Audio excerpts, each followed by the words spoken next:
Rob Pattinson playing Edward Cullen.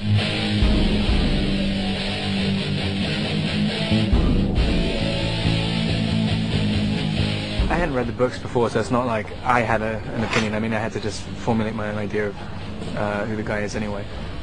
I guess sometimes it's a little bit more pressure, but I mean, there's no point in acknowledging what other people really think about it.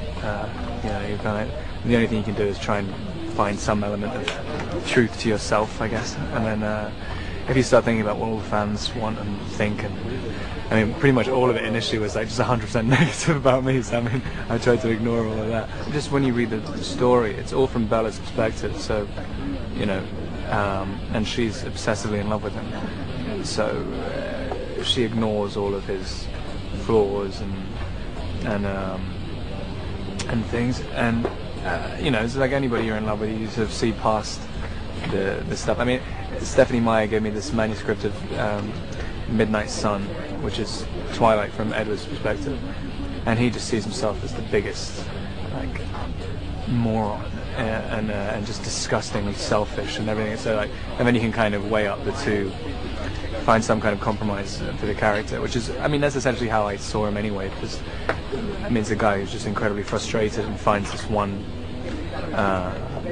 thing which is his, and he can't keep it safe, and that's almost impossible for him to handle. I mean, he's not that great a guy at all. I mean, it's just how she sees him. So I mean, that's how I'm interpreting it anyway. Because I mean, it's just impossible to play a perfect guy. It's cool, and I get to do actual vampire stuff though. I mean, I hardly get to do any vampire stuff. I mean, I don't get to kill anyone. I really want to kill some people, and I keep trying to convince them just to let me just have one little casualty. I mean, I just want to have just one where I just flip out and just kill a whole crowd. I mean, that'd be great. But I think Edward's, he's trying to hide it all the time, which is annoying. He's always trying to maintain looking like a human. I mean, there's a couple of times where I do sort of vampire stuff.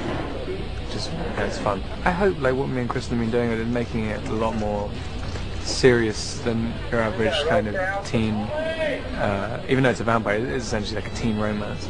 But I mean, I've been trying to, you know, get more of the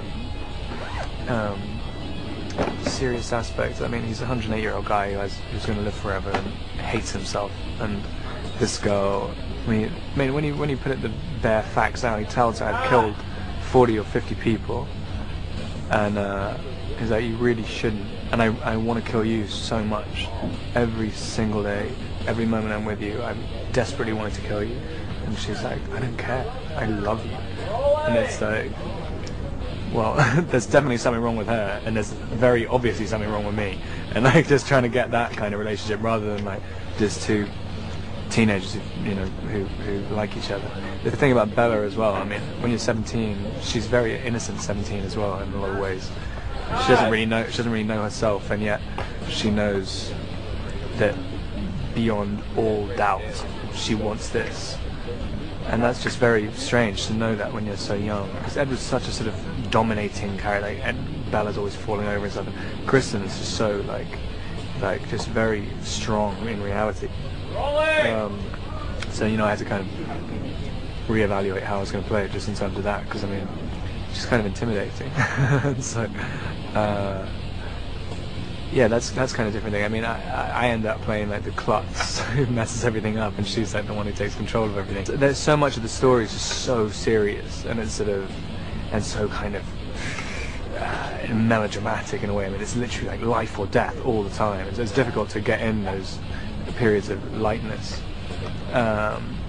But there, I mean, they like each other, and there's also such a bizarre situation for him, especially. I mean, he's like, what am I doing with this like kid? I'm 108 years old, and I've fallen in love with this girl who sits next to me in biology. I'm terrible at stunts. I mean, I picked up so many injuries during this job. Nothing terrible, but just sort of terminal groin chafing and stuff from harnesses. You always wear groin padding if you're a vampire.